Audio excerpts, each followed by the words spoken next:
Hello friends, आप सभी का हमारे online platform YouTube channel study with GK पर हार्दिक स्वागत है। तो इस वीडियो सीरीज के अंतर्गत हम चर्चा करने जा रहे हैं एनटीए नेट पेपर 1 इकाई 10 हायर एजुकेशन सिस्टम। इकाई 10 उच्च शिक्षा प्रणाली से संबंधित महत्वपूर्ण सवालों के बारे में हम चर्चा करेंगे आगामी प्रतियोगी परीक्षाओं को एक दृष्टि में रखते हुए। यह हमारा पार्ट 2 है। इससे पहले हमने पार्ट 1 में भी महत्वपूर्ण सवालों के बारे में चर्चा की है। यदि आपने उसे नहीं देखा तो आप उसे भी जरूर देखिएगा, जिसका लिंक इसी वीडियो सीरीज के नीचे डिस्क्रिप्शन बॉक्स में दिया गया है। तो आइए शुरुआत करते हैं टू द पॉइंट। यदि आप पहली बार हमारे YouTube channel study with GK को देख रहे हैं और आपने अभी तक इसे सब्सक्राइब नहीं किया तो आप इसे जरूर सब्सक्राइब करें और पास में बेल के आइकन यानी घंटे को भी जरूर दबाएं, ताकि नेक्स्ट टाइम वीडियो सीरीज का नोटिफिकेशन आपके पास तुरंत पहुंच जाए। यदि आपको हमारा प्रयास अच्छा लग रहा है तो आप इसे लाइक करेगा और अपने दोस्तों के साथ शेयर भी जरूर करेगा और कमेंट बॉक्स में कमेंट भी करेगा, ताकि हमारे द्वारा जो विषय वस्तु आपके समक्ष प्रस्तुत की जा रही है क्या वह गुणवत्तापूर्ण है या नहीं है, इससे आपको किस प्रकार लगती हैं आप कमेंट बॉक्स के माध्यम से हमें जरूर बताएं। आप हमारे टेलीग्राम चैनल से भी जुड़ सकते हैं, जिसका लिंक इसी वीडियो सीरीज के नीचे डिस्क्रिप्शन बॉक्स में दिया गया है। तो पहला क्वेश्चन आपकी स्क्रीन पर रहा, ये क्वेश्चन क्या कह रहा है कि निम्नलिखित में से किसने प्रत्येक राज्य में राज्य उच्च शिक्षा परिषद के गठन की सिफारिश की। साथियों, ये क्वेश्चन दिसंबर 2019 के एग्जाम में पूछा गया है। निम्नलिखित में से किसने प्रत्येक राज्य में राज्य उच्च शिक्षा परिषद के गठन की सिफारिश की थी। कोठारी आयोग, राष्ट्रीय शिक्षा नीति 1986, यूजीसी समिति रिपोर्ट 1990, प्रोफेसर यशपाल समिति। क्या होगा इस क्वेश्चन का राइट आंसर, आप गैस करिएगा। किसने प्रत्येक राज्य में राज्य उच्च शिक्षा परिषद के गठन की सिफारिश की थी। क्या होगा इस क्वेश्चन का राइट आंसर, आप चयन करें।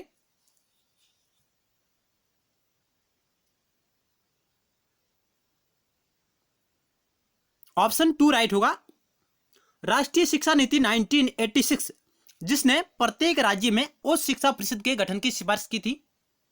ऑप्शन 2 इस क्वेश्चन का राइट आंसर होगा। चलते हैं नेक्स्ट क्वेश्चन की ओर। निम्नलिखित में से कौन सा विद्वान नालंदा यूनिवर्सिटी, जो नालंदा विश्वविद्यालय से धर्मग्रंथ अपने साथ वापस ले गए और इसी विद्यालय की वास्तुकला और अधिगम के बारे में लिखा। यानी इनमें से वह कौन सा विद्वान है जिसने नालंदा विश्वविद्यालय के बारे में, इसकी वास्तुकला और अधिगम के बारे में बखूबी से वर्णन किया है। तत्कालीन समय में नालंदा विश्वविद्यालय के बारे में किसने वर्णन किया है, जो यहाँ आया और धर्म ग्रंथ यहाँ से अध्ययन किया और वापस अपने देश में लेके चला गया और वहां पर इसके बारे में चर्चा की, वह कौन है। ह्वेनसांग चाइना का, जून आई मेक कोरिया का, फेजान नेपाल का, जीन ते यान चीन के।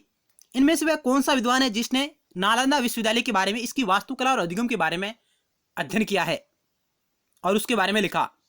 ह्वेनसांग चाइना से, जून आई मेक कोरिया से, फेजान नेपाल से, जीन ते यान चीन से। 4 ऑप्शन आपके समक्ष रहे। यह भी क्वेश्चन दिसंबर 2019 के एग्जाम में पूछा गया है पेपर 1 में।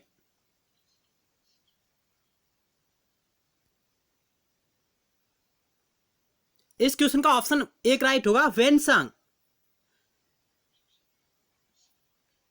ह्वेनसांग जो तत्कालीन समय में भारत आए, यानी प्राचीन समय में जिस वक्त नालंदा विश्वविद्यालय, उसका इन्होंने धर्म ग्रंथों के बारे में इन्होंने अध्ययन किया भारत के, और वापस चाइना चले गए और उन्होंने नालंदा विश्वविद्यालय की वास्तुकला और इसके अधिगम के बारे में उन्होंने लिखा।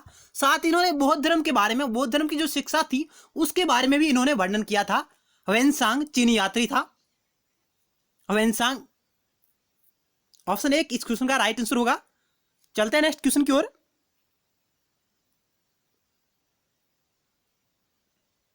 थ्री नंबर सवाल, वैदिक काल में किस संस्कार के बाद विद्यार्थियों को शिक्षा के लिए गुरुकुल में भेजा जाता था।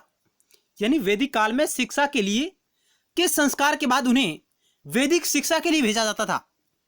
सीमंतोनयन संस्कार, उपनयन संस्कार, रिधि संस्कार, धनुर्विद्या संस्कार।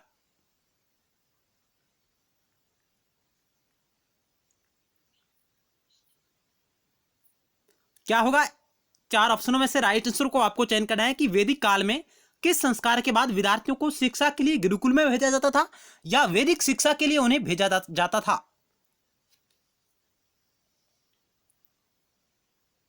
ऑप्शन 2 राइट होगा। उपनयन संस्कार, जिसे यज्ञोपवीत संस्कार भी कहा जाता है, इस संस्कार के बाद विद्यार्थियों को गुरुकुल में भेजा जाता था। शिक्षा के लिए उन्हें तैयार करने हेतु गुरु के पास भेजा जाता था उपनयन संस्कार के बाद। नेक्स्ट क्वेश्चन आपकी स्क्रीन पर रहा 4 नंबर। निम्नलिखित में से किस राज्य में भारत का पहला राष्ट्रीय रेल विश्वविद्यालय यानी राष्ट्रीय रेल परिवहन विश्वविद्यालय है? उत्तर प्रदेश, महाराष्ट्र, बिहार, गुजरात।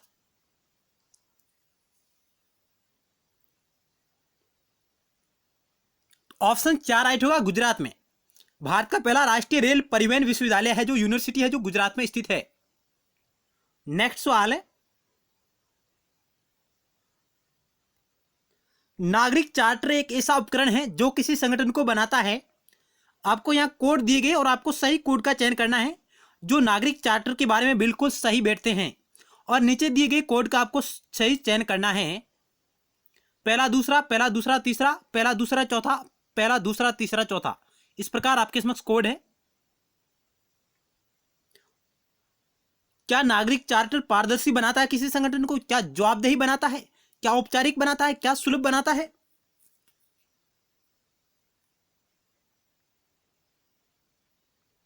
तो इसके लिए कौन से कूट है जो सही होंगे?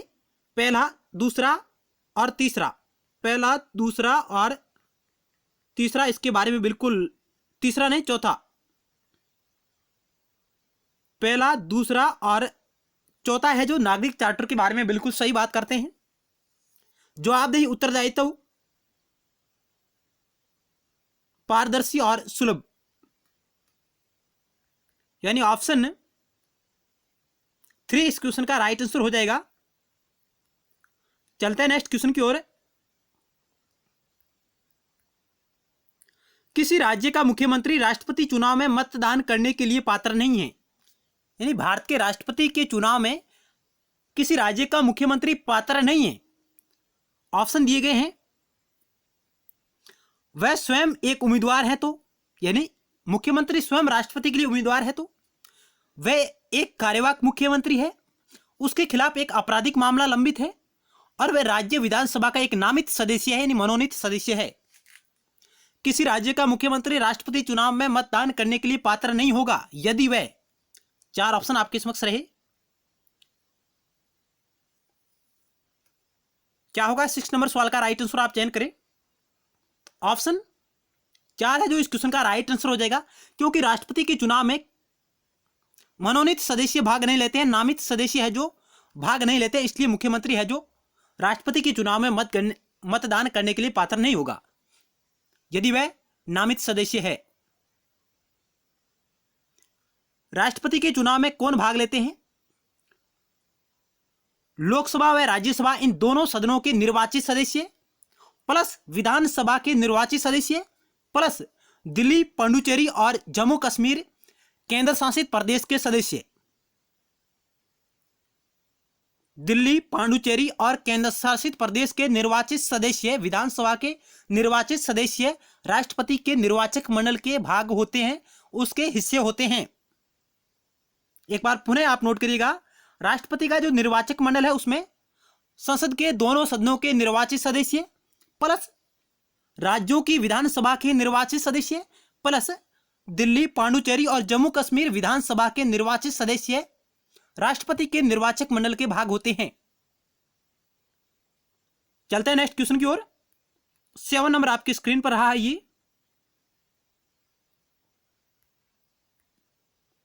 यह क्वेश्चन है, इस क्वेश्चन से रिलेटेड कई बार परीक्षाओं में पूछा गया क्वेश्चन। पेपर 1 में क्यूएस वर्ल्ड रैंकिंग 2020 के अनुसार निम्नलिखित में से कौन सी भारतीय संस्थान शीर्ष 200 संस्थानों में से हैं? यानी क्यूएस वर्ल्ड रैंकिंग है जो अंतरराष्ट्रीय लेवल पर विश्वविद्यालयों की हायर एजुकेशन के अंतर्गत रैंकिंग जारी करती है, जिसमें कौन सी भारतीय संस्थान विश्व के टॉप 200 संस्थानों में शामिल है? विश्व के टॉप 200 संस्थानों में शामिल है कौन सी भारतीय संस्थान? आपको 4 कोड दिए गए हैं और नीचे दिए गए कोड में से आपको सही आंसर का चयन करना है। इस प्रकार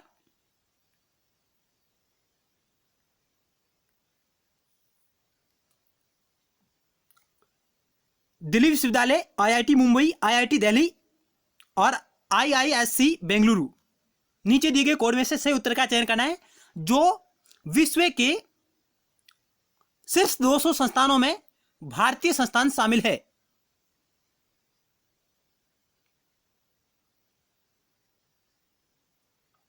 कल भी हमने इस क्वेश्चन के बारे में चर्चा की है।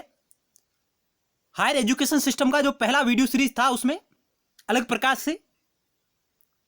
तो ऑप्शन दूसरा, तीसरा और चौथा बिल्कुल सही है।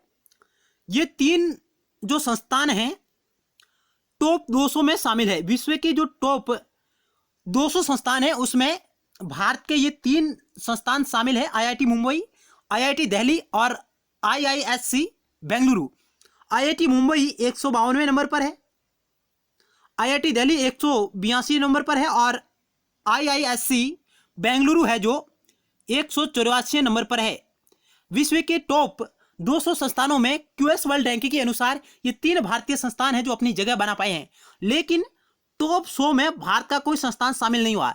विश्व की जो टॉप 100 इंस्टीट्यूशन है उनमें भारत के कोई संस्थान जगह नहीं बना पाए हैं।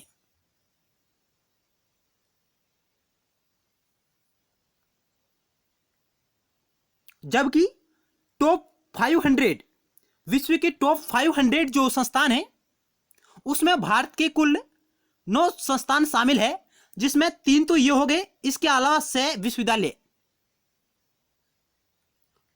यानी आईआईटी मुंबई, आईआईटी दिल्ली और आईआईएससी बेंगलुरु के अलावा 6 संस्थान और हैं जो टॉप 500 में शामिल है भारत के। क्यूएस वर्ल्ड रैंकिंग ये इसने 1000 संस्थानों का रैंकिंग निर्धारित किया है, जिसमें भारत के कुल 23 संस्थान शामिल हुए हैं। यानी क्यूएस वर्ल्ड रैंकिंग 2020 के अनुसार इन्होंने विश्व के 1000 संस्थानों में भारत के 23 संस्थान इसमें शामिल है। जबकि टॉप 200 में ये 3 हैं, आईआईटी मुंबई, आईआईटी दिल्ली और आईआईएससी बेंगलुरु। तो इस क्वेश्चन का ऑप्शन दूसरा, तीसरा और चौथा बिल्कुल सही है।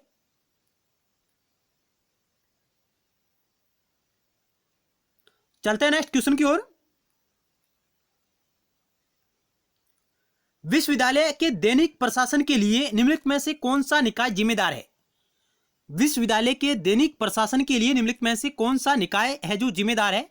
सीनेट, सिंडिकेट यानी कार्यकारी परिषद, विद्यार्थी परिषद या शैक्षणिक परिषद? विश्वविद्यालय के दैनिक प्रशासन के लिए निम्नलिखित में से कौन सा निकाय जिम्मेदार है? 4 ऑप्शन आपके समक्ष रहे। क्या होगा इस क्वेश्चन का राइट आंसर है?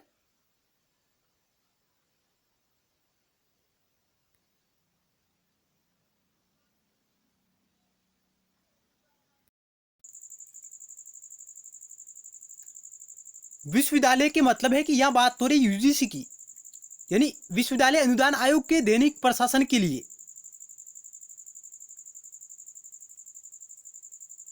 तो ऑप्शन 2 इस क्वेश्चन का राइट आंसर होगा। सिंडिकेट यानी कार्यकारी परिषद है जो यूजीसी के दैनिक प्रशासन को संभालती है।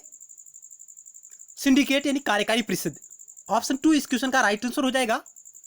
नेक्स्ट क्वेश्चन आपकी स्क्रीन पर रहा।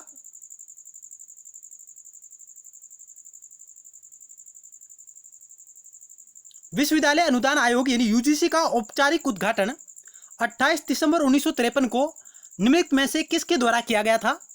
मौलाना Abdul Kalam Azad, doctor Rajendra Prasad, Shrimati Indira Gandhi, doctor H Radhakrishnan? क्या होगा 9 नंबर सवाल का राइट आंसर? आप गेस करिएगा।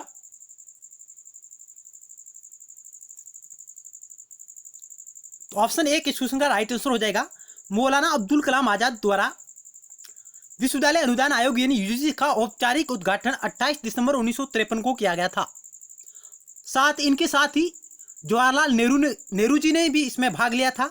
उन्होंने भी उद्घाटन समारोह को संबोधित किया था, लेकिन औपचारिक रूप से इनके कर कमलों द्वारा यानी मौलाना अब्दुल कलाम आजाद जी के द्वारा ही यूजीसी का औपचारिक उद्घाटन हुआ था।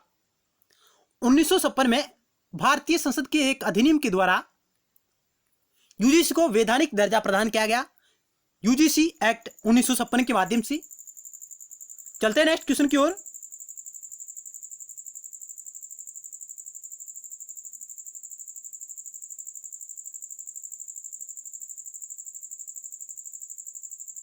टेन नंबर सवाल, डॉक्टर डीएस कोठारी की अध्यक्षता में शिक्षा आयोग की स्थापना किस वर्ष की गई?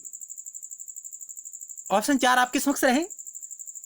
ऑप्शन 4 राइट हो जाएगा। 1964 में दौलत सिंह कोठारी की अध्यक्षता में शिक्षा आयोग की स्थापना की गई थी, जबकि 1952 में मुदालिर आयोग की स्थापना की गई थी। माध्यमिक शिक्षा को लेकर मुदालिर आयोग लक्ष्मीलाल मुदालिर की अध्यक्षता में की गई थी।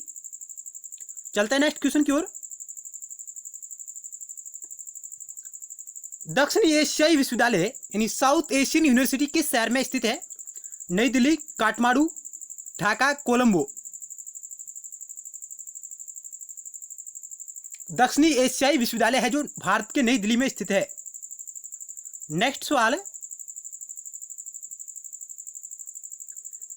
विश्वविद्यालय अनुदान आयोग के संबंध में निम्नलिखित में से कौन सा कथन सही नहीं है? आप क्वेश्चन को हमेशा ध्यान से पढ़िएगा। क्वेश्चन कह रहा है कि सत्य नहीं है, यानी असत्य को आपको चयन करना है, क्योंकि कभी कभार हम जल्दबाजी में क्वेश्चन को ध्यान से नहीं पढ़ते हैं। ऑप्शन ए कह रहा है कि इसे 1956 में संसद के एक अधिनियम द्वारा स्थापित किया गया। इसे उस शिक्षा को उन्नति और समन्वय का कार्य सौंपा गया है। इसे केंद्र सरकार से योजनागत और गैर योजनागत निधियां प्राप्त होती हैं। ऑप्शन डी कह रहा है राज्य विश्वविद्यालयों के लिए इसे राज्य सरकारों से निधियां प्राप्त होती है। आपको वो चयन करना है जो यूजीसी के बारे में सही नहीं है।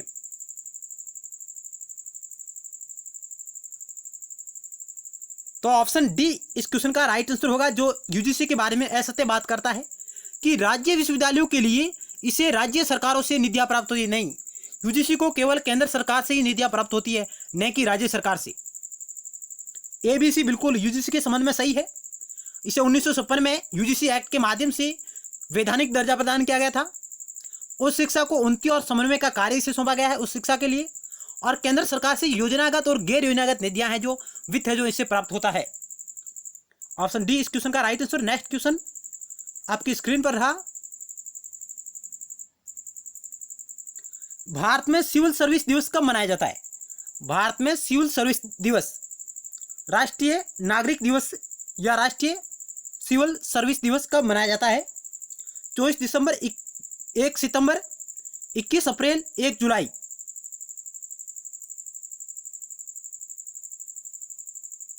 क्या होगा इस क्वेश्चन का राइट आंसर?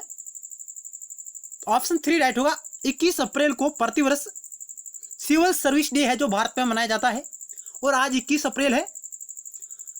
पिछले वर्षों में एक परीक्षा में एनटीए यूजीसी की परीक्षा के पेपर 1 में एक क्वेश्चन पूछा गया था,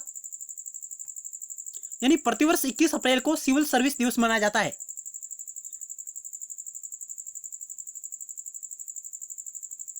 भारत सरकार ने वर्ष 2006 से प्रत्येक वर्ष 21 अप्रैल को सिविल सेवा दिवस को मना रही है, यानी भारत सरकार 2006 से 21 अप्रैल 2006 से प्रतिवर्ष सिविल सेवा दिवस मना रही है। सिविल सेवकों को स्वयं की नागरिकों के लिए पुनः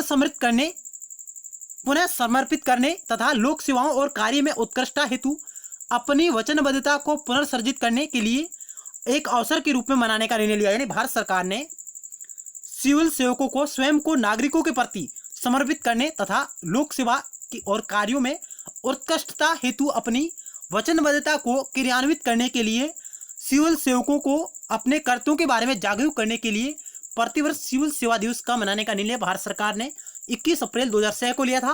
प्रतिवर्ष 21 अप्रैल 2006 से सिविल सेवा दिवस मनाया जा रहा है, और पहली बार 21 अप्रैल 2006 को नई दिल्ली के विज्ञान भवन में इसे आयोजित किया गया था।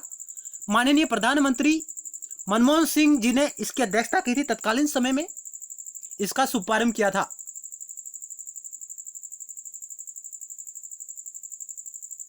चलते हैं नेक्स्ट क्वेश्चन की ओर। आपके समक्ष रहा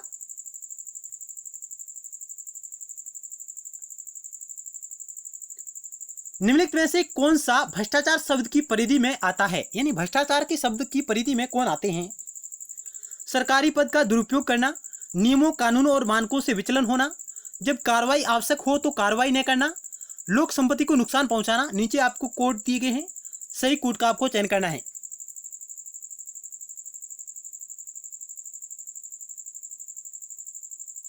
तो ऑप्शन 3 इस क्वेश्चन का राइट आंसर हो जाएगा। ABCD बिल्कुल सही है। चारों ही भ्रष्टाचार शब्द की परिधि में आते हैं। सरकारी पद का दुरुपयोग करना, नियमों कानूनों और मानकों से विचलन होना, जब कार्रवाई आवश्यक हो तो कार्रवाई नहीं करना और लोक संपत्ति को नुकसान पहुंचाना। नेक्स्ट सवाल और आज की वीडियो सीरीज का अंतिम सवाल आपके समक्ष रहा। राष्ट्रीय खेल विश्वविद्यालय भारत के किस राज्य में स्थित है? उत्तर प्रदेश, मणिपुर, तेलंगाना, तमिलनाडु। क्या होगा इस क्वेश्चन का राइट आंसर आप चयन करिएगा। राष्ट्रीय खेल विश्वविद्यालय, ऑप्शन 2 राइट होगा। भारत के मणिपुर राज्य में राष्ट्रीय खेल विश्वविद्यालय है। 2018 में इसे स्थापित किया गया था और इसका उद्घाटन प्रधानमंत्री नरेंद्र मोदी जी द्वारा किया गया था, राष्ट्रीय खेल विश्वविद्यालय का, जो मणिपुर में स्थित है। तो फ्रेंड्स, इस वीडियो सीरीज के अंतर्गत हमने हायर एजुकेशन सिस्टम और उससे जुड़े महत्वपूर्ण सवालों के बारे में चर्चा की है। मिलते हैं नेक्स्ट टाइम एक नए टॉपिक के साथ और महत्वपूर्ण सवालों के साथ। धन्यवाद।